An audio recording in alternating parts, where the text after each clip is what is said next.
Bienvenidos venezolanos. Hoy tenemos un gran jugador, un gran técnico y un gran amigo, Alfredo Pedrique. Antes de comenzar esta conversación del día de hoy con este valioso venezolano, les voy a poner un video anecdótico que hicimos en el año 2011, cuando era coach del equipo de Houston, y lo entrevisté aquí en el estadio de los Marlins antiguos, y esto fue lo que nos dijo Alfredo en esa oportunidad. Alfredo, ¿tenemos algún prospecto venezolano en camino de los Astros de Houston en este momento que esté surgiendo, que venga de las granjas de ustedes, o por ahora hay algunos que todavía no están en desarrollo? Bueno, ahorita que está sonando mucho es el segunda base José Altuve. Comenzó jugando en clase A fuerte, ya está en AA, está bateando sobre 330, ha mejorado muchísimo lo que es su parte defensiva, que siempre ha sido la pregunta, la incógnita. Hacer los OVP se ve con mayor confianza, mayor seguridad. Bateando siempre desde que lo firmando, trabajando con él en la academia, siempre supimos que va a ser un bateador de contacto, tiene mucha fuerza, bateando hacia el lado derecho del campo, parece más bien un bateador zurdo, y su habilidad para jugar el béisbol, conoce muy bien, tiene velocidad, sabe robar bases. Entonces hasta ahora de los venezolanos es el que más ha sonado, y ojalá se le presente la oportunidad quien quita, en septiembre de este año le den la oportunidad que arriba con el equipo de los Astros. ¿Él es ficha de qué equipo en Venezuela? ¿No recuerdas en este instante? Si no me equivoco, creo que está con Magallanes. El año pasado, por cierto, jugó bastante segunda base con el equipo regular de Magallanes. Hizo un buen trabajo, si no me equivoco, batió sobre 300. Y vuelvo, repito, un muchacho muy agresivo, no le tiene temor a nada. Y tiene lo positivo que tiene él es que le gusta escuchar, es muy positivo, trabaja bastante duro y siempre está dispuesto a oír buenos consejos. Bueno, bienvenido Alfredo a nuestro programa Cuadro Adentro en Bienvenidos Venezolanos.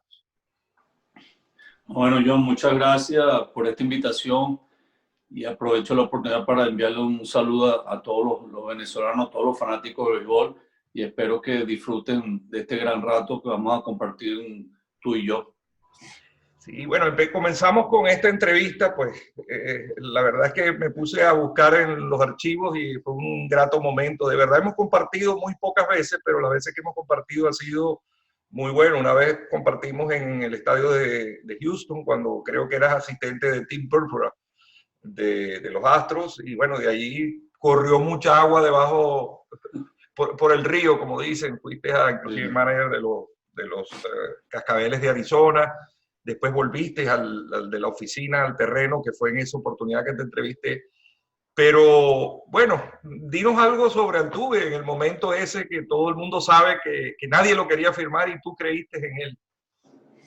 Bueno, fue una historia bastante interesante y por supuesto emocionante por lo que se ha visto en Altuve en su trayectoria en Grandes Ligas. Parece mentira, va a tener 10 años jugando el mejor béisbol del mundo, pero en aquella época, cuando el escado, que en paz descanse, Wolfram Ramos, que cubría la zona del centro, lo que era Carabobo, Aragua, Distrito Federal, era el encargado de buscar peloteros, y cuando me presentó Altuve, antes de eso me dijo que no fuera a tomar una decisión apresurada, que no lo fuera a juzgar por su tamaño, sino que le diera la oportunidad de verlo en el terreno.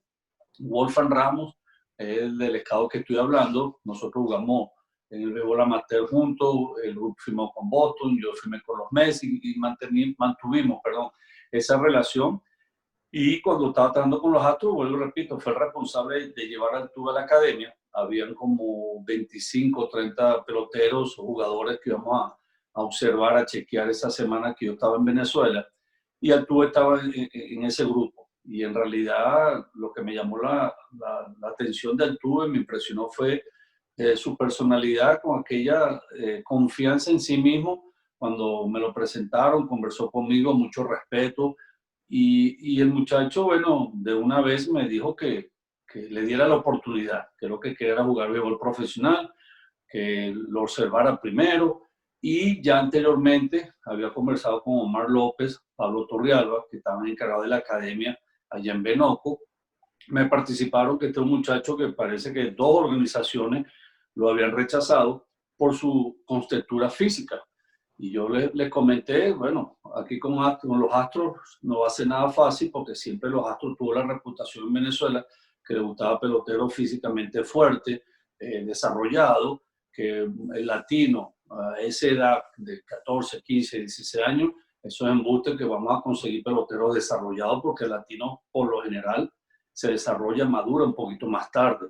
Entonces ya estamos mentalmente preparados de que si Altuve resultado iba a ser difícil la firma por todos estos ejemplos, estos puntos que acabo de tocar, y principalmente era la parte física.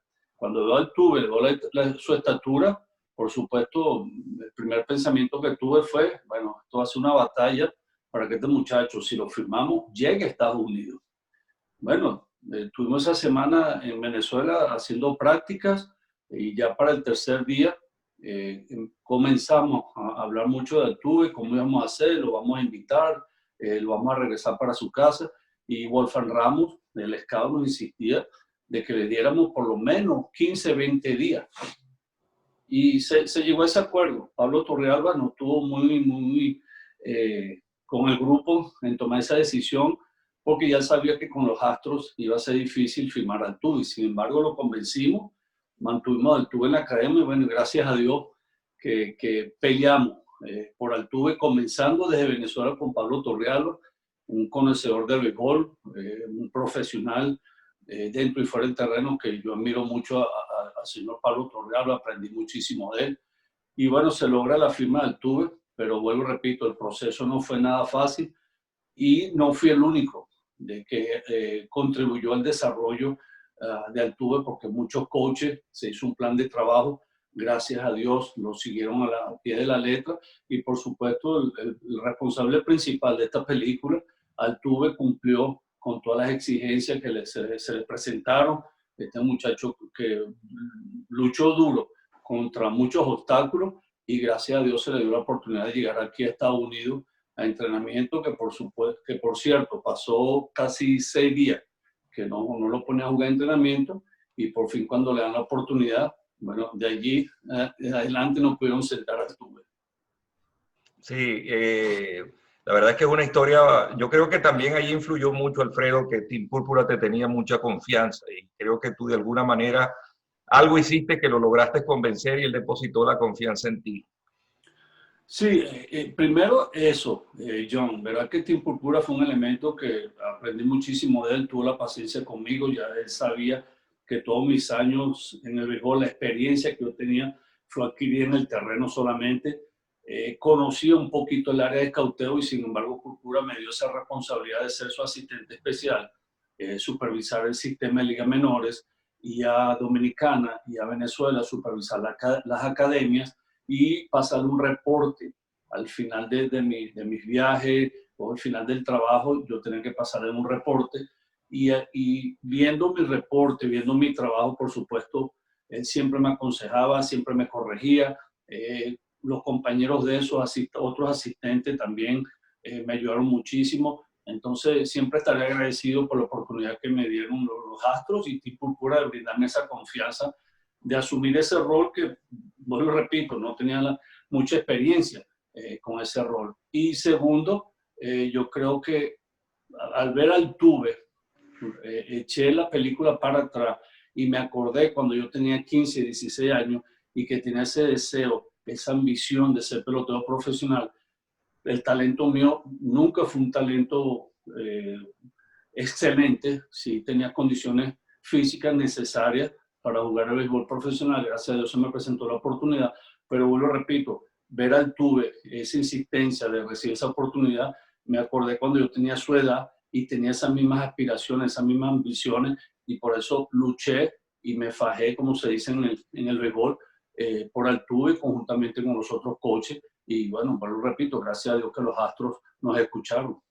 Sí, bueno, Luis Salazar me comentaba en varias oportunidades, somos grandes amigos, al igual que tú y él, que tú eras un joven con mentalidad de Grandes Ligas. Tú tenías una mentalidad de jugador de Grandes Ligas, tenías siempre el sentido estratégico, el sentido del juego completo en toda su dimensión. Y fíjate que eso se ha visto ahora reflejado en tu carrera como técnico.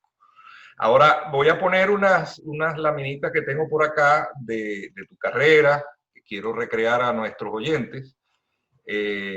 Con eso, pues, ahora la puedes observar, ¿no? Sí, sí, clarito. Bueno, aquí estás con Altuve, coincidencialmente en el Estadio de los Astros, donde mucho tiempo estuviste allí, tanto como en la oficina y también en el campo, ¿no? Y bueno, aquí estás con Altuve también en otra oportunidad compartiendo. Sí, estábamos en Oakland. En Oakland. Sí. Te definieron como un hombre que respira béisbol. Yo creo que respira, desayunas, almuerzas, cenas, béisbol. Bueno, si quieren saber la respuesta correcta, se le pueden preguntar a mi esposa. Bueno, Elizabeth se llama tu esposa, ¿no? Sí, sí. Que también hay una historia muy bonita, pero bueno, eso ya forma parte de tu vida. Exacto, exacto. Aquí está el señor con los tiburones de La Guaira como todo un chamín. Sí, yo creo que ahí tenía 17 años, estaba recién firmado, creo yo. Sí. Y la foto a la izquierda, sí, estamos en Valencia. En Valencia, sí. Exacto. Donde en una oportunidad, creo que fue cuando hubo los famosos tibuleones que te prestaron al Magallanes, hiciste un gran papel en el Magallanes en esa temporada. Sí, sí, ese fue el año que no llegué a un acuerdo económico con el señor Pedro Parón Panza y bueno, le dije que me diera la oportunidad de jugar con otra organización. Acuérdate, en aquella época en el béisbol venezolano eran pocos los cambios que se hacían. Entonces tomó la decisión de prestarme y precisamente Magallanes ese año necesitaba un infield y bueno, todo cayó perfecto. Estaba en mi casa, viví en Ciudad Alianza, a 15, 20 minutos del estadio. Magallanes, un equipo de mucha tradición en el béisbol venezolano y tuve la oportunidad de jugar más seguido y me fue bastante bien esa temporada con el Navegantes de Magallanes. Así es. Bueno, aquí estás con los Mets, Wow, sí. en otra foto con otra barajita con los Piratas. Aquí estás con los Piratas también, hay una inclusive barajita firmada. Sí. Este es un capítulo muy especial porque este fue una persona, yo le tuve mucho cariño, lo conocí, que fue Gustavo Polidor. Sí, y bueno, ustedes fueron compañeros en los Mets, ¿no? En las ligas menores. No, eso fue, perdón, John, eso fue con los Marlins. Ah, con los Marlins, correcto. Sí, jugamos juntos en AAA en el año 94. Verdad que fue una experiencia muy agradable compartir con Gustavo, que en paz descanse, un gran amigo, gran profesional. Jugamos juntos, como todos saben, con los Tiburones de La Guaira y tuve esa oportunidad de jugar junto con él aquí en Estados Unidos. Te digo que una bella persona, un gran compañero de equipo, una personalidad con un sentido de humor chéverísimo. Tremendo pelotero, todos conocemos las condiciones físicas de Polidor, pero lo mejor que él tenía era la parte humana, un elemento muy responsable, vuelvo, repito, tremendo compañero de equipo, compartimos muchísimo después de los juegos. En realidad fue un año bastante positivo para mí en lo que se refiere en el terreno. Tuve una temporada y haber compartido con Gustavo es una experiencia que nunca se me va a olvidar. Así que paz descanse. La verdad es que todavía pasaron años que decíamos no puede ser que Gustavo no esté con nosotros, que es una reta la del destino y de sí, las cosas malas de la vida. Pero bueno. Así mismo es. Sí. Bueno, aquí está el joven Pedrique con los joven en una época. Ya después terminaste jugando con los Tigres de Aragua, también lo traje acá, estuviste con los Tigres de Detroit, en los Tidewater Ties de los Mets. Aquí estás con el Magallanes. Yo no sé si fue cuando fuiste coach o... ¿Tú llegaste a ser manager o coach nada más del Magallanes? No, yo dirigí el Magallanes, pero yo comencé como coach de tercera. Cuando John Tamargo fue el manager, quedamos campeones. Y creo que regresé a los 2 años. No, dirigí al año siguiente con manager interino en el round robin. Despidieron a Tamargo, me encargué yo del equipo durante el round robin. Y después de ese año me ofrecieron el equipo. Y esa fue otra experiencia excelente con la organización del Magallanes. Tuvimos buenos años, buenos equipos. Y me acuerdo que yo estaba el señor Alfredo Guadarrama, que en paz descanse, el señor Santiago, estaba Blanco, Ronnie Blanco, que era el gerente deportivo, aprendí muchísimo de él. Después estuve trabajando con Juan Francisco Castillo. En realidad con Magallanes la experiencia fue bastante positiva y por supuesto, como todo en la vida, cuando las cosas no salen bien, de eso también se aprende. Pero claro, en líneas generales, con Magallanes me fue bastante bien. Sí. Bueno, aquí estás con los Piratas. Exacto. Y ahí yo digo que siempre detrás de una historia, en estos días estuve conversando con Guillermo Quiroz, que va a ser manager clase A de los Medias Blancas, y bueno, se topó como con unos catchers de lujo. Primero fue el backup de Ramón Hernández, después tuvo a Eduardo Pérez y por último tuvo a Bruce Bochy. Y a ti en esa oportunidad te dirigió Gene Leland, que wow, son palabras mayores pues también. Bueno, fíjate, John, yo siempre digo y comento que de mi carrera, gracias a Dios, por la oportunidad que tuve. Fue corta mi carrera en Grandes Ligas como pelotero, pero tuve la dicha de jugar para 3 excelentes managers. Te acabo de mencionar primero Gene Leyland con los Piratas en el 87-88. Antes de eso yo estuve con Davey Johnson en los Mets. Fuimos campeones en la AA y en la AAA con Davey Johnson. Y el último, el año 89 con Detroit, fue Sparky Anderson. 3 personalidades totalmente diferentes, 3 estilos diferentes de manejar un equipo, pero lo que más me impresionó de los 3, y aprendí muchísimo de los 3, cómo manejaban el equipo dentro del clubhouse. Entonces, eso es lo que me ha ayudado en el transcurso de mi carrera, ponerlo en la práctica, y gracias a Dios, mi carrera a partir del año 1995 que me retiré como coach, ha sido bastante exitosa. He tenido diferentes responsabilidades en el béisbol, pero vuelvo y repito, tuve grandes maestros, tanto en ligas menores como en grandes ligas, que me ayudaron muchísimo. No, y también tengo entendido que jugaste en los Mets en ligas menores con Darryl Strawberry y Dwight Gooden, que fueron compañeros tuyos en las ligas menores. Eso es correcto, ¿no? Sí, mira, me considero un elemento sortario. ¿Verdad que si yo hago un conjunto de los managers, los coaches que tuve en mi carrera como pelotero, compartí como técnico, los compañeros de equipo tanto aquí en Estados Unidos como en Venezuela, te digo que pasaríamos varios días con varios live hablando de tantas personalidades que compartieron conmigo, que me ayudaron muchísimo, aprendí muchísimo de ellos. Y acabo de mencionar 2 estrellas del béisbol aquí en Estados Unidos, Gooden y Strawberry. Jugamos juntos en AA.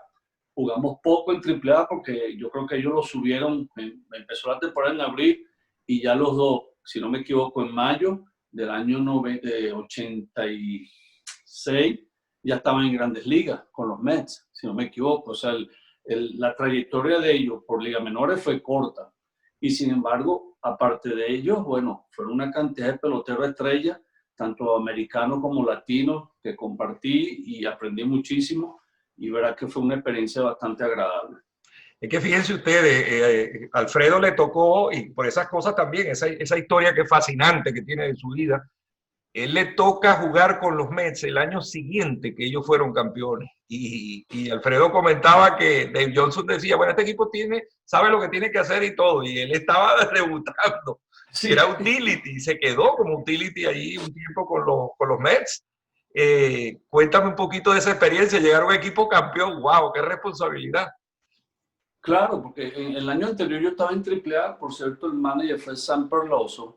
Y tú personalmente tuvo buena temporada y pensé que en agosto de ese año me iban a subir porque mis numeritos eran bastante buenos, ya con la experiencia que tenía jugando en ligas menores con los Mets, ya 8 años en ligas menores, pensé que ese era el momento para Alfredo Pedrique llegar a Grandes Ligas.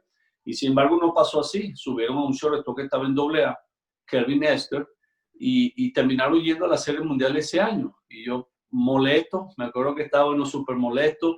Llegué a Venezuela, en la casa de mi padre, le dije, no fuimos más con los Mets, no me gustó esa organización. Y ambos me decían, ten paciencia, el tiempo de Dios es perfecto. Él sabe por qué no te subieron este año, quédate tranquilo. Y sin embargo, el año siguiente me invitan a entrenamiento de Grandes Ligas. No fue incluido al roster de los 40, fue invitado. Y yo pensé, bueno, voy para enseñarle a las otras organizaciones que puedo jugar en Grandes Ligas, porque con los Mets yo vi el roster prácticamente el mismo del año anterior, que ganaron la Serie Mundial. Y yo pensé, ¿qué chance va a tener yo aquí? O sea, aquí no tengo vida, es lo que yo pensaba. Y sin embargo, mis padres me dijeron, tienes que ir con mente positiva, cualquier cosa puede pasar. Llegué a entrenamiento y el primer día donde David Johnson le da la bienvenida a todo el mundo, lo primero que dijo fue eso. Bueno, señores, este es un equipo que solamente necesitamos un abridor y un relevista. Los jugadores de posición de este equipo está hecho. Yo pensé, Dios mío, ¿qué hago yo aquí? Bueno, ni modo, ya estoy aquí, vamos a esperar. Y mi sorpresa, John, que me comenzaron a poner a jugar short, segunda, tercera. Gracias a Dios que el bateo comencé caliente, que fue una cosa rara para mí, porque siempre mi bateo comenzaba tarde a agarrar el ritmo. Y sin embargo, me estaba yendo bastante bien y se lesiona Dave Magnum, que era el tercera base del equipo. No había otro pelotero en ligas menores que pudiera cubrir esa posición. Y David Johnson me llamó a la oficina y me dijo, hey, Al, tienes una gran oportunidad de hacer el equipo, pero como utility. Todo depende de ti. Yo le dije, muchas gracias, lo que quiero la oportunidad. Y terminé el entrenamiento jugando bien y faltando un día para que se terminara el entrenamiento, David Johnson con el gerente general me informaron que había hecho el equipo como utility. Entonces, te podrás imaginar la alegría y sorprendido porque ese equipo era un trabuco. Sí. Todo el equipo, vuelvo y repito, se necesitaba un abridor y un relevista que lo perdieron. Creo que fue si los cambiaron o la agencia libre, pero los lugares de posición, todos regresaron para el año 87. No, y jugar en Nueva York y jugar con los Mets, que es un equipo legendario, además, dicho sea de paso, era algo extraordinario. Sí, no, y para la mala suerte, diría yo, que comenzó la temporada y el shortstop era Rafael Santana, un dominicano muy bueno defensivamente, y en segunda estaba Wally Magnum, y que los dos comenzaron prácticamente bateando. Entonces fue poca la oportunidad que recibí comenzando la temporada, y nunca se me olvida que me cambiaron, si no me equivoco, después que me bajaron a AAA, me cambiaron si fue el 15 o el 16 de mayo para los Piratas. Ya. Bueno, aquí está una fotografía tuya. Fuiste en realidad el segundo manager de la Major League Baseball, pero por cuestión de días, ¿no? Porque sí, ese año debutó Ozzie Guillén con los Medias Blancas, pero tú te encargaste del equipo de Arizona a mitad de temporada, ¿no? Y fuiste sí, manager.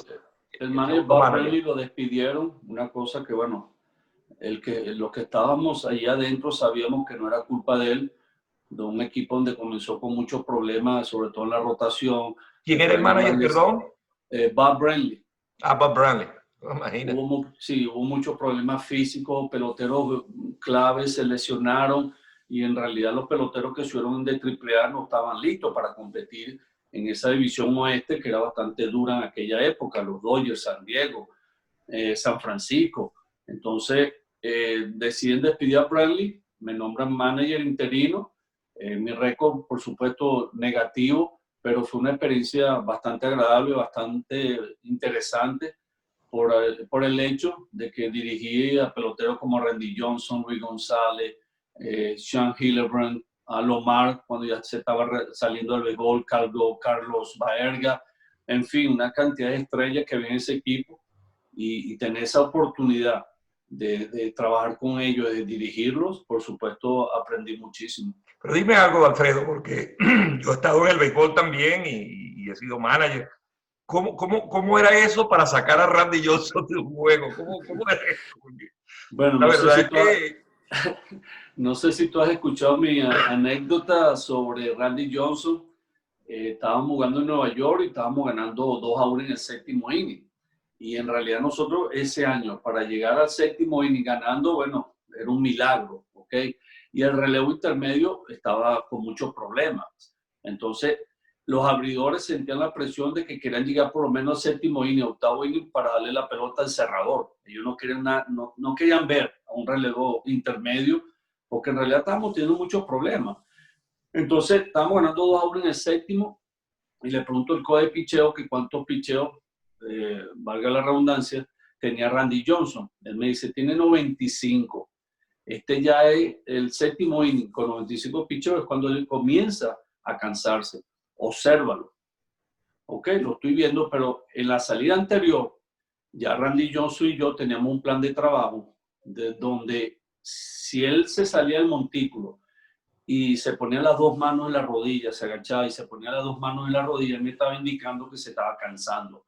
Y John lo hizo fue para aliviar un poquito la presión sobre mi persona con los periodistas, los fanáticos, a la hora que yo tenía que sacarlo de un juego, porque era en realidad el único abridor efectivo que teníamos ese año era Randy Johnson. Correcto. Entonces, él me lo propuso y yo le dije, bueno, estoy de acuerdo contigo. Entonces, yo lo que quiero es ayudarte, quiero quitarte un poquito la presión sobre la prensa cuando te pregunte por qué me sacaste. Así estemos ganando, perdiendo, ok, está bien, vamos a hacerlo así. Llegó ese juego en Nueva York, yo le digo al coach de picheo, tranquilo, que Randy y yo tenemos una seña. Y el coach de picheo me dice, sí, yo sé, él me lo comentó semanas atrás. ¿Ven? Llega ese séptimo inning con 2 outs, se envasa uno y el coach de picheo me dice, sal a hablar con él. Y yo le digo, pues no sales tú eres el coach de picheo. Sí, pero si tú sales y estás allá y si él te dice que está cansado, ya tú puedes traer al relevista, ya está listo. Le digo, bueno, ok, está bien, tienes razón. Pido tiempo, salgo a hablar con Randy Johnson y en lo que cruzo la línea de tercera, el dogado de visitante en Nueva York estaba del lado de tercera. Cuando cruzo la línea, Randy Johnson levanta la mirada y me vio como diciendo, ¿qué haces tú aquí? Llego yo al montículo y entonces le pregunto, ¿cómo te sientes?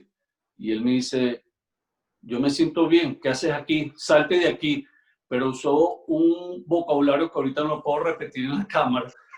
Y entonces el catcher era Robbie Hammock, un muchacho joven, se echó a reír y me dice, mejor te sale antes que te vaya a dar una patada por esa nalga, me dijo el catcher.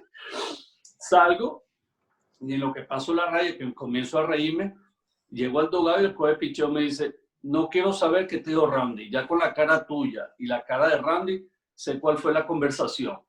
Entonces viene, para la suerte de nosotros, el próximo bateador, down rolling al short, terminamos el inning y cerramos el séptimo ganando 2-1. Él regresa al dogado y me dice, ahora sí me puedes sacar. Me dijo. Pero no, Randy todos sabemos, un elemento muy competidor. Wow. Cuando él se montaba en el montículo, él llevaba en la mente, eran 9 innings. Él no estaba pendiente de bullpen, no estaba pendiente de cuánto picheo llevo. Esa era su mentalidad, esa era su cultura, de que cuando él salía a abrir era a terminar los partidos. Esa no fue la temporada que él lanzó Juego Perfecto, ¿no? Sí, sí. Yo estaba precisamente, eso fue en Atlanta. En Atlanta. Yo estaba escuchando en tercera, si no me equivoco, eso creo que fue en mayo. Que por cierto, aquí en mi oficina tengo montado un cuadro, el line-up, firmado por todo el equipo, y nos dieron la entrada. A cada miembro del equipo de ese año nos dieron la entrada de ese juego. Entonces, las entradas que las estaban revendiendo por una fortuna después. Sí, sí, es un recuerdo bien bonito que tengo de ese Juego Perfecto de Randy Johnson. Precisamente Robbie Hammock fue el catcher y Eduardo Pérez fue el último que él ponchó y verá que fue un juego bastante interesante. En el sexto inning nos veíamos los coches y veíamos hacia el lado izquierdo del dogado y todo el mundo estaba tranquilito, ya nos habíamos dado cuenta que lo que estaba sucediendo. Y te digo que el resto del juego nadie le dirigió la palabra a Randy Johnson. Sí. No, y ese juego fue el último de una serie, vinieron a jugar aquí a Florida y yo me acuerdo que yo iba al palco de prensa y la reseña era sobre el juego perfecto de él el día anterior o la última vez que habían jugado. Sí, sí. Y una cosa muy particular que tenía Randy Johnson, John, que cuando él le iba a abrir ese día, él no saludaba a nadie. Ese señor llegaba súper temprano al estadio, que por lo general los abridores te llegan un poquito más tarde. Él era al contrario, llegaba temprano, veía videos de los bateadores, veía videos de sus últimas 2 salidas. Él tenía su propio programa en la computadora de quién iba a ser el árbitro en sus salidas, porque le conocía la zona de strike de todos los árbitros. Era increíble lo que llevaba Randy Johnson en su computadora y que él mismo hizo ese programa. Después supe que Curt Schilling también lo hizo y creo que lo aprendió de Randy Johnson, donde esos elementos te llevaban anotado todo, los detalles más mínimos que ellos veían, leían y se recordaban y usaban para la próxima salida. Bueno, que ellos ganaron la Serie Mundial, estaban Schilling y Randy Johnson, y cuando ganaron la Serie Mundial, yo dije, bueno, 2 juegos que ganen Schilling y 2 Randy Johnson, fuera, campeones, y así fue.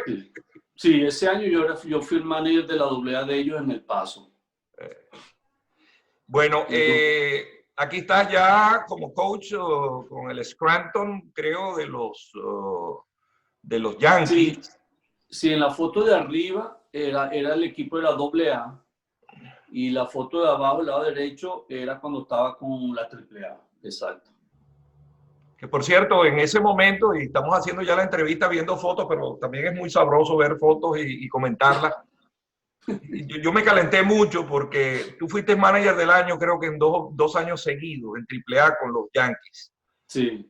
Y tuviste muchos de los jugadores que terminaron siendo estrellas en los Yankees. Y cuando fueron a nombrar el manager, a mí me cogí una rabieta porque a mí no me gusta y no me gustaba Aaron Boone como manager. Decía, ese señor no ha dirigido ni en su casa.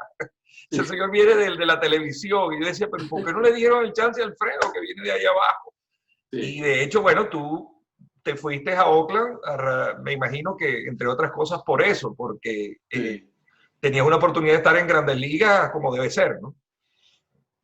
Sí, fue un año, ese invierno bastante incómodo, tú lo acabas de explicar. Los Yankees hicieron una cantidad de cambios ese año y sinceramente yo pensé que por lo menos recibir una invitación para participar en las entrevistas y así no fue. Me sorprendió bastante porque lo que yo siempre he criticado en el béisbol, a elementos que están en posiciones, vamos a ser claros y precisos, los gerentes generales, los presidentes de los clubes, de por qué no ser sincero a la hora de que tú no tomes a alguien en cuenta, ya cuando está en tu organización 4, 5, 6 años, te ha demostrado que sabe desarrollar pelotero, lo sabe preparar para cuando lleguen a Grandes Ligas están listos a ayudar al equipo grande a ganar partidos. Entonces, ¿por qué no ser sincero y explicarle, mira, estas son las razones por qué no te invitamos? O esta es la razón principal de por qué te estamos despidiendo. Yo considero que eso es lo más sencillo que hay en la vida, de que tú veas a alguien en los ojos y le digas, mira, Pedro, que te estamos dejando ir o te estamos votando porque no cumpliste con ciertas normas o en tu área nosotros no producimos o los infielders, que era tu responsabilidad, no rindieron. Entonces te garantizo que uno acepta mejor esa situación y se prepara, por supuesto, mejor para la próxima responsabilidad. Ese año con los Yankees, ¿verdad que me sorprendió muchísimo porque el único que me llamó para participarme de que Oakland había llamado para pedir permiso para entrevistarme fue el director de ligas menores. Imagínate tú, ni siquiera fue alguien de la oficina de los Yankees, sino el director de ligas menores para participarme de que Oakland había llamado para entrevistarme, cosa que me sorprendió porque yo conozco a Billy Beane porque jugamos juntos en AA y AAA con los Mets, en los menores. Y tuvimos contacto de vez en cuando yo iba a las reuniones de invierno, nos encontrábamos, conversábamos y eso era todo. Entonces se presenta esa oportunidad, por supuesto le dije a los Yankees que sí, que estoy interesado para saber que, primero para participar en una entrevista de nuevo y segundo para saber si en realidad tenía otra vez la oportunidad de regresar a Grandes Ligas. Y te digo, Jan, que hasta el sol de hoy, en realidad no sé el por qué los Yankees no me llamaron para entrevistarme. Y después de eso, no solamente la posición de manager, la del coach de tercera estuvo disponible, la del coach de primera estuvo disponible. Entonces, y con los años que estuve con ellos, en el 2016 quedamos campeón en AAA, y como tú lo acabas de mencionar, todos esos peloteros que están ahorita con los Yankees en Grandes Ligas pasaron por mis manos. No voy a decir que fui el único que trabajó con ellos, que los hice yo, no embuste, porque fueron varios coaches, pero fui uno de ellos de que ayudó a ese proceso de desarrollo de esos peloteros y me siento muy orgulloso y súper contento de que a ellos les está yendo muy bien el nivel de Grandes Ligas. Y bueno, esas son de las cosas que vale la pena mejor no recordarse para no ensuciar el alma, como dice. Pero no, de verdad, yo te digo, no es porque seas venezolano ni nada, sino porque creo que te lo merecía. Sí, no, y gracias a Dios me acuerdo de una manera muy positiva por el hecho de que lo estoy viendo a ellos en Grandes Ligas, como el mismo caso de Altuve. Cuando Altuve llegó a Grandes Ligas, que yo estaba en Houston y lo subieron en el mes de septiembre, yo digo, wow, voy a compartir con Altuve el mismo clubhouse, estamos en el mismo equipo y eso para mí fue como un regalo de Niño Jesús. Igualito con estos muchachos, cuando uno está en AAA y tú tienes esa oportunidad de llamarlo a tu oficina y decirle, hey, vas para Grandes Ligas, es el mejor sentimiento que un manager o coach puede sentir. Claro. Bueno, aquí estás con los Leones, que dirigiste a los Exacto. Leones del Caracas. Que también me contenté mucho cuando lo hiciste. Aquí estás Sí. con Gregorio Machado. Gregorio Machado, con el Magallanes, sí, señor. Aquí está la guerrilla, Argenis La Salazar, famosa que guerrilla. con las Águilas del Zulia, y Pérez Tobar, que al fin le van a retirar el número 24. Bien merecido, por cierto. Wow, yo Bien no sé qué merecido. bien es que estaban esperando. ¿Ah? Yo no sé qué estaban esperando para Sí. retirar el número de. Sí. Y Argenis jugó con las Águilas, yo soy maracucho un tiempo, Exacto. y bueno, desde que él llegó al equipo, se estabilizó el infield completamente. No, Argenis era un pelotero con mucho talento también. Argenis era súper inteligente. Los instintos para jugar sobre todo eran increíbles. Buenas manos. El mejor brazo que tenía el infield de La Guaira, considero que lo tuvo Argenis Salazar. Corría muy bien Argenis. Su bate era muy oportuno. Y esa es otra persona que tenemos una amistad que todavía, gracias a Dios, existe. Y buen compañero de equipo. De ese grupo toditos éramos muy unidos, y verá que esa experiencia de haber quedado campeones fue bastante agradable. Sabes que en Maracaibo había un grupo de fanáticos del béisbol que nos reuníamos siempre a almorzar los días de juego. Y los juegos con La Guaira eran siempre juegos, no sé, teníamos, porque ahí jugó Aparicio, ¿no? Y antes de haber pelota en Maracaibo jugaba el día de Chinita La Guaira. Y entonces hacíamos una apuesta en el almuerzo, se cerraba a la 1 de la tarde, de quién iba a jugar shortstop para los Tiburones, porque poníamos unos papelitos, Pedrique, Polidor, Argenis, o sea, y bueno, después de la noche había los ganadores, poníamos 10 bolívares cada uno, o sea, era algo simbólico, ¿no? Sí, no, eso fue increíble. Los Tiburones de La Guaira, un año tuvimos 7 sobre todo en el roster. Porque después llegó el Carlos Martínez, Cafecito Martínez, Café Martínez llegó después, firmó como shortstop. Después fue que lo pasaron para tercera, después jugó Lefield.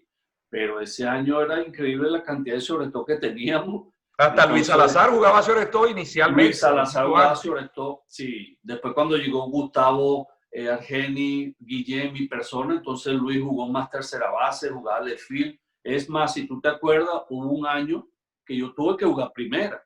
Sí, yo sé. Porque yo sé. Padrón Panza, que en paz descanse, él le dijo a José Martínez, que fue el manager, ¿para qué necesito yo un primera base importado? Ahí tiene 7 shortstop, algunos tienen que jugar primera, puede jugar primera. Yo no voy a gastar $1,000 en un primera base cuando tengo 7 shortstop. Y después que uno ha jugado en el infield, yo jugué en el infield, yo empecé el shortstop, segunda, y terminé mi carrera como primera base, que era un jamón, porque agarrar un titular era más fácil que agarrar una línea. Prácticamente sí. Y entonces José Martínez nos llamó a su oficina y nos dijo, bueno, señores, esta situación, ¿quién está dispuesto a jugar primera? Nos vimos la cara y yo le bueno, yo mismo soy, pero lo que quería la oportunidad de jugar todos los días en Venezuela, necesitaba los turnos al bate. Y yo sabía que los otros no es que no podían, sino que no iban a querer jugar primera base. Y verdad que con el tiempo me di cuenta que una posición aburrida. O sea, sí, tú coges los tiros, vas a estar involucrado en algunas jugadas, pero cuando tú estás en el short y segunda, allí donde está la acción y ahí donde está lo sabroso de jugar en el infield. Claro. Sin embargo, bueno, gracias a Dios que acepté, lo hice y vuelvo y repito, fue un año exitoso. Claro. Y está con los Astros de Houston. Esto es con... Eso es en Scranton, en la AAA de los Yankees. Correcto. Sí. Aquí está con Oakland. Y ahí estaba como coach de primera, mis primeros 2 años con Oakland, coach de primera, y era el responsable del corring de las bases, lo que es enseñar los toques de bola, y ayudaba a Matt Williams, que era el coach de tercera, el coordinador de los infielders. Entonces trabajaba conjuntamente con Matt Williams en esa área de los infielders. Imagínate, Matt Williams, otra celebridad. Sí, que por cierto, él se fue para Corea, le dieron 3 años de contrato para dirigir un equipo de Corea, y por eso yo paso de ser coach de primera a coach de tercera este año con Oakland. Sí. Bueno, aquí está con el pana Luis Salazar y el otro, no, creo que es Omar Daal, ¿no? No, el otro fue el coach de picheo Jorge Córdoba. Ah, ok. Se Un parece. muchacho que tiene un talento y un futuro en el béisbol como coach excelente, mira, organizado, trabajador, conocedor de su área de picheo, verá que me impresionó muchísimo, era la primera vez que trabajaba con Jorge Córdoba y verdad que, por cierto, mantengo amistad con él, un muchacho que en el futuro debe ser coach de picheo en Grandes Ligas. Y allí estaba con Luis Salazar, que fue mi coach de banco ese año con los Leones del Caracas. Sí. Bueno, Aragua Wow. Checklist. Con el famoso La Fiera, Chalao Méndez. El chalao, la barredora. Sí, mira, a Chalao tú le puedes hacer los tiros por donde sea. Sí, sí. Y él las atrapaba. Era increíble la defensa de Chalao en primera y como bateador él fue muy bueno. Sí. Buen bateador. Tú, que como decía Marimontes, uno aprendió a leer las barajitas por detrás. Sí.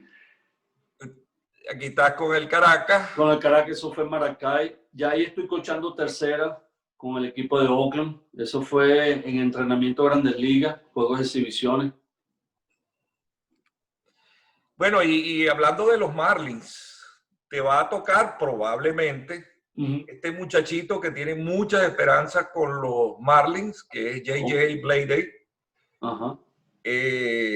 que ha impresionado bastante. Dicen que es un jugador más o menos al estilo de Christian Yelich, tight, que tiene un buen swing y es un buen bateador.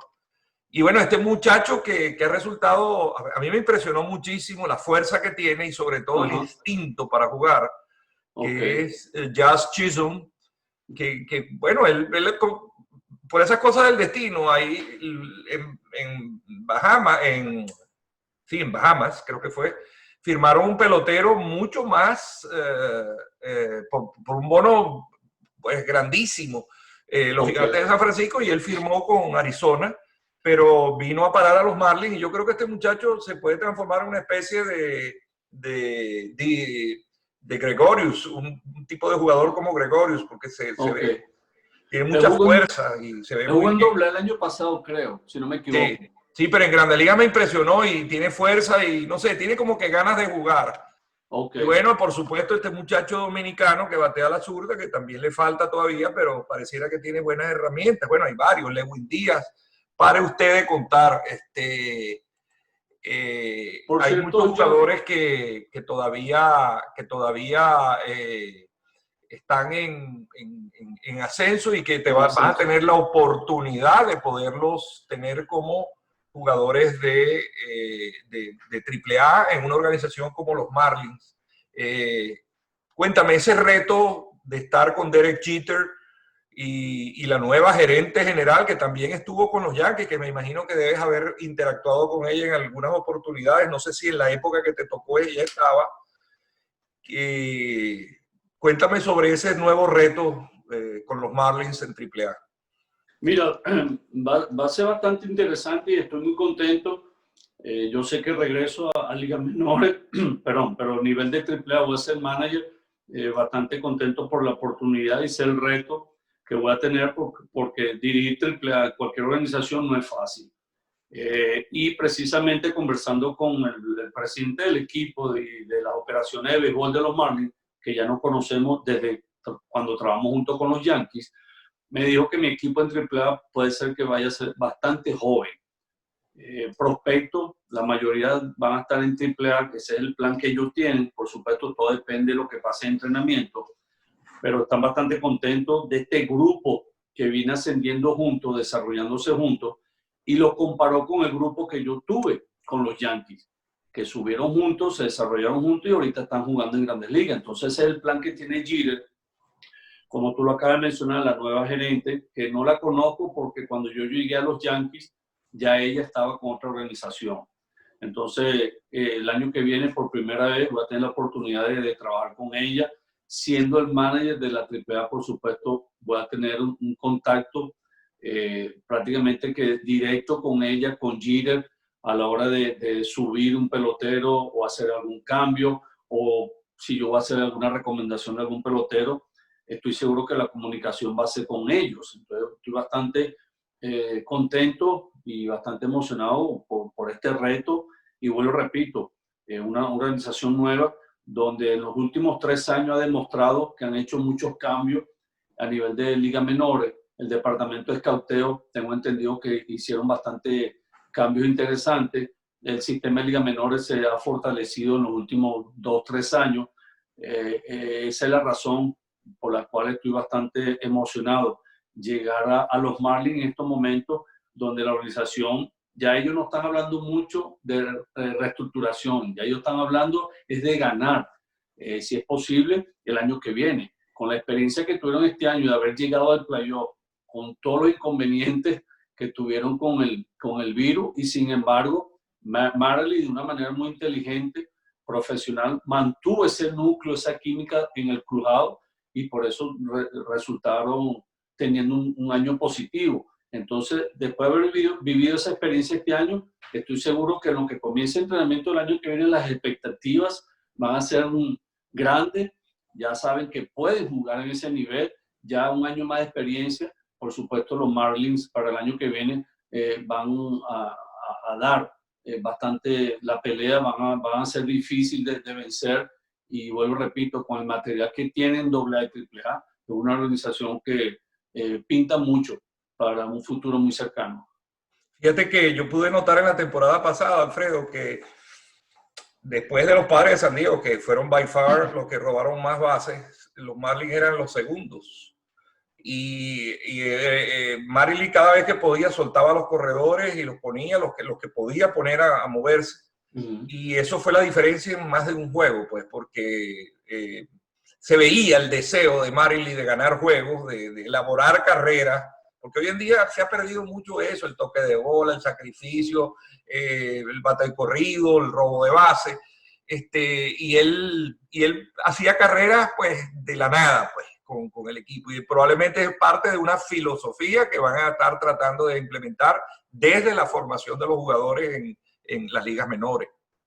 Sí, yo estoy seguro que con el sistema de juego que hizo Jeter en el transcurso de su carrera, un elemento que corría bien, agresivo, te hacía las cosas pequeñas. Entonces la combinación como yo le digo, a la escuela vieja, con el béisbol moderno, con las analíticas, combinación de eso y poner una balanza, estoy seguro que los Marlins, esa es la razón principal del por qué todavía creen en el juego pequeño, que es como robar la base, tocar la bola, un batín corrido, y por supuesto todo eso depende del personal que tú tengas.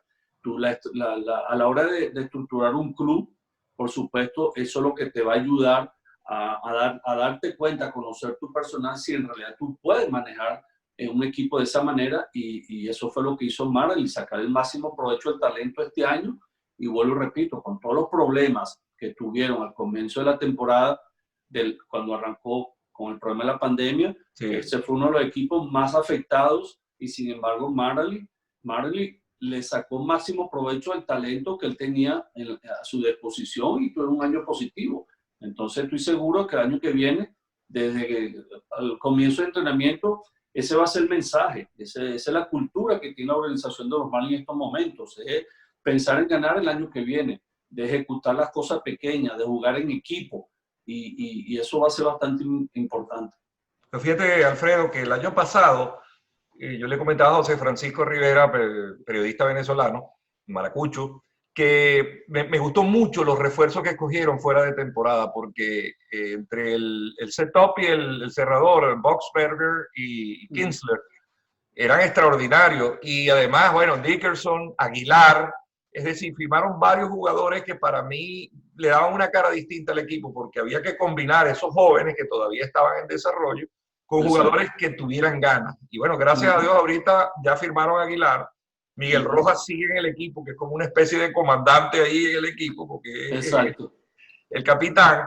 Y me tiene muy... La interrogante que siento es el setup y el cerrador, pues que logren contratar, porque creo que en las granjas todavía Jimmy García podría ser un buen setup, pero todavía falta un poco. Entonces, bueno, vamos a ver en este mercado de agentes libres que se logra complementar, ¿no? Porque ese sería un punto vital para las aspiraciones del equipo. Es una división muy difícil. Ahí están los Phillies, están los Bravos de Atlanta, el nuevo dueño de los Mets, Sheldon, viene con todas las ganas, con una filosofía muy brava, y ahí la pelea es peleando. Entonces, va a estar bien bonito la cosa. Ahora, Alfredo, te voy a pedir muy en particular de un jugador que he estado siguiendo, que lo tuviste con los Atléticos de Oakland, y quiero que me hables sobre él, que es Jesús Luzardo.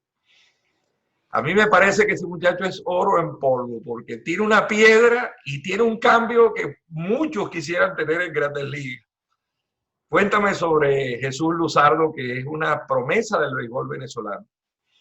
Sí, este es un muchacho con un talento excepcional.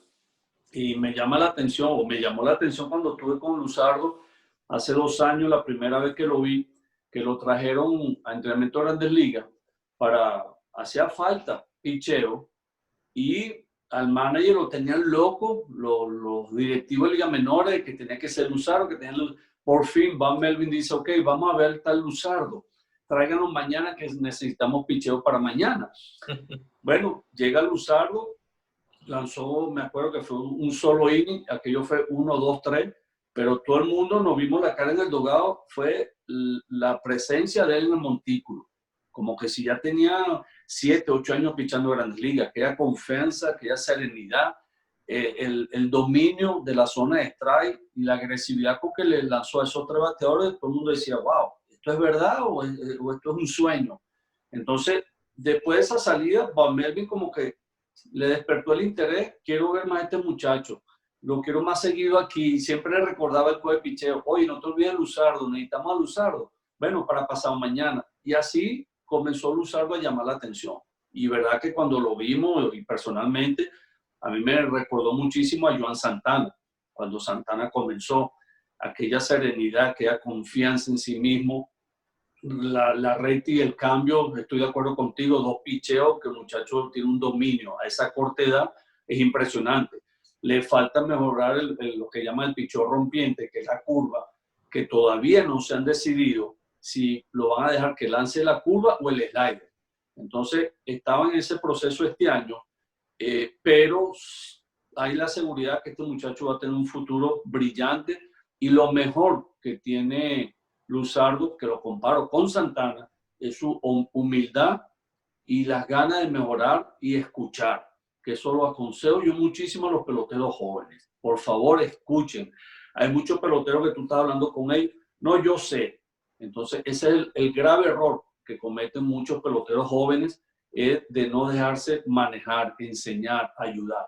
Y este muchacho, te digo que es una esponja, él siempre está haciendo preguntas a los pitchers más avanzados, para no decir más viejos, siempre estaba con ellos. El caso de Petit lo ayudó muchísimo, el lanzador mexicano derecho Soria también lo estaban ayudando muchísimo, dándole muchos consejos, enseñándole la rutina de la preparación todos los días.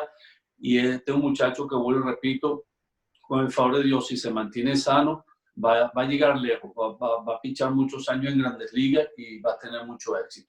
Particularmente, y gracias a Dios, Oakland ganó la serie contra los Medias Blancas. El famoso, el primer juego que lanzó él, imagínate tú, poner a ese muchacho a lanzar ese primer juego contra los Medias Blancas. Y sí, creo, es una opinión personal, no me gusta criticar los managers, porque managers de tribunas hay muchos, pero sí, creo que dejaron picharle a Abreu con la primera libre, eso fue un suicidio. Pero sí, claro, el equipo se repuso, que eso sí, dijo mucho del equipo. Sí, la falta de experiencia y las veces que él fue bateado, vamos a decir, con comodidad, fue por la falta de experiencia, localización de su recta, mezclar el buen cambio con la buena recta, por supuesto, eso te lo va a dar la experiencia. Y eso es lo que le falta a él. La mentalidad de él es ser agresivo, atacar a los bateadores. Eso es excelente, pero entonces llega un momento en donde tú tienes que cambiar la velocidad de la recta, ubicarla arriba, abajo, adentro, afuera, cuando tirar el cambio en conteo de recta, aprender o tener el dominio de lanzar el cambio cuando tú estés encima del conteo, son cosas que eso lo van aprendiendo con la experiencia. Y sin embargo, terminando la temporada, él demostró mucha madurez en ese sentido, a cómo preparar los bateadores para entonces usar ese picheo clave para sacarlos de out. Momentos críticos con corredores en base, él siempre pensó o piensa que lo va a sacar de out con la recta. Y muchas veces Petit se lo decía, oye, en Grandes Ligas, tú no necesariamente tienes que sacar los bateadores de out con recta. usa tu cambio, usa tu curva, tírala de bola, no todo el tiempo tiene que tirar strike. Entonces son detalles y es conociendo la malicia que va adquiriendo. La malicia. Y yo lo que yo digo de Petit es un zorro viejo. Y por eso yo disfrutaba viendo a Petit pichar, porque tú sabías que ya Petit venía con esa maña encima, que la localización de los picheos.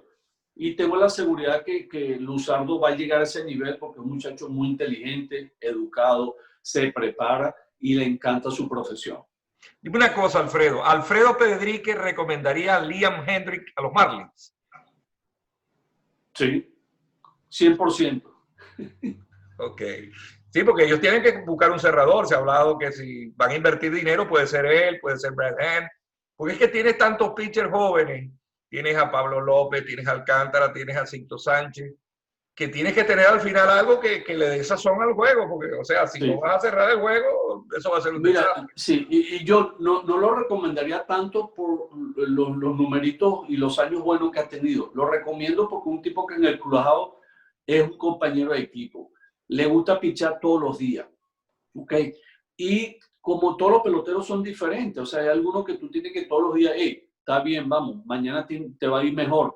Hay otros que tú los dejas solo y ellos te hacen los ajustes y al día siguiente vienen preparados mentalmente para tener una salida positiva. Ese es el tipo de lanzador de Hendriks. Él no necesita mucha conversación, él no necesita mucho, tú sabes, palabras de aliento, porque él mismo se motiva, él mismo sabe lo que necesita hacer. Y vuelvo y repito, este es un tipo que tú puedes contar con él todos los días. Sí, es un caballo. Sí, es un caballo y la recta estaba teniendo mejor dominio en la curva, en el slider, o sea, este es un elemento que ya ha demostrado que puede ser cerrador a nivel de grandes ligas, ¿ok? Y vuelvo y repito, esto es un brazo curado, un brazo que está sano y puede pichar hasta 3 días seguidos, ¿ok? Tú ves la preparación de este lanzador y yo digo que esto es único, la preparación de este elemento todos los días, haciendo pesa, el calentamiento de su brazo. Si él le dicen va a tener día libre hoy, él no le importa, él sale a calentar como que si va a pichar esa noche. O sea, la mentalidad de él es lanzar todos los días. Qué bueno. Bueno, ojalá.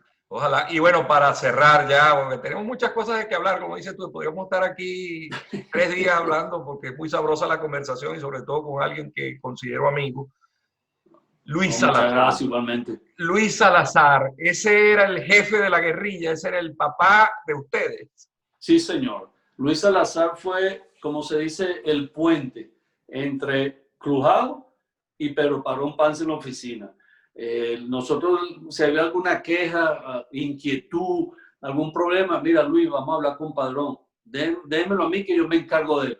Luis Salazar supo manejar a Pedro Parón Pance y Pedro Parón para Luis Salazar fue su hijo. Él le tuvo una confianza, un respeto a Luis Salazar increíble. Entonces Luis Salazar era el más calmado, era el que controlaba a Guillén, controlaba a Carrasco, controlaba a Raúl Pérez Tobar, a Café Martínez. Entonces Salazar era el que alborotaba a Polidor, a Pedrique, a Argenis Salazar, que eran como los más tranquilos del grupo. Por eso digo que ese grupo fue interesante, porque de un lado tenían los más alborotados y por otro lado estaban los más calladitos. En el medio ahí no existía. Entonces Luis Salazar, por supuesto, ya con la experiencia que él tenía cuando nosotros llegamos, ya sabemos quién era Luis Salazar, se ganó ese respeto, porque Salazar respetaba, Salazar trataba a uno como ser humano, como adulto, como compañero de equipo, y él sabía cuándo podía regañarnos, cuándo nos aconsejaba, cuándo nos felicitaba. Entonces uno consiguió en Luis Salazar como ese padre fuera de tu casa, conjuntamente con Padrón Panza. Y la suerte que nosotros tuvimos en ese grupo, que todos los managers, los coaches que Padrón tenía, bueno, eran elementos respetuosos, profesionales, ¿ok? Pompeo Avalillo, Luis Aparicio, Virgil, Martínez, Ravelo, o sea, un grupo de técnicos que pasaron por allí, que fueron como padres para nosotros. Pero Luis Salazar para mí es especial, siempre será muy especial, gran amigo, un profesional. Y lo que yo admiré de Salazar en el terreno fue el respeto hacia el juego y hacia los fanáticos. Sí, nosotros hicimos un programa con él, Alfredo, y hablamos, la mayoría de todos esos muchachos que están, no solo en Atlanta, sino en otros equipos también, en San Diego, le pasaron por sus manos. Y bueno, él los conoce, pero de memoria y de verdad lamento mucho que no esté en el béisbol, porque es un hombre que hace falta en el béisbol, donde sea. No, estoy de acuerdo contigo 100%. El conocimiento del juego, no solamente eso, John, la parte humana que se ha perdido en el béisbol, Mucho. O sea, se ha perdido mucho. Eso lo evalúan. Yo creo que esa es la última característica que evalúan de un coach. El respeto, el ser humano, la consideración, la pasión por el juego. Eso lo tiene Luis Salazar 100%. Bueno, Alfredo, muchísimas gracias por la entrevista. Esta es tu casa y bueno, seguiremos en contacto. Espero pronto hablar sobre los progresos de tu equipo AAA y de tu futura carrera, que te veo como quien dice que te falta un número para tabla llena en el bingo. Bueno, por el favor de Dios, gracias a ti por esta oportunidad, por la invitación. Fue un rato muy agradable. Cualquier cosa, tú tienes mi número, estamos a la orden. Y estoy seguro de que cuando comience entrenamiento el año que viene, que todavía no hay fecha exacta por el problema de la pandemia, nos vamos a ver, conversaremos mucho más de béisbol y de otros temas. Cualquier cosa, estoy a la orden. Que Dios nos dé la salud y Amén. Dios a todos. Y Dios mediante, bueno, si se puede ir a Jacksonville allá a verte y a disfrutar de tus éxitos, bueno, de allá está bien. Bueno, estamos a la orden. Muchas gracias. Gracias.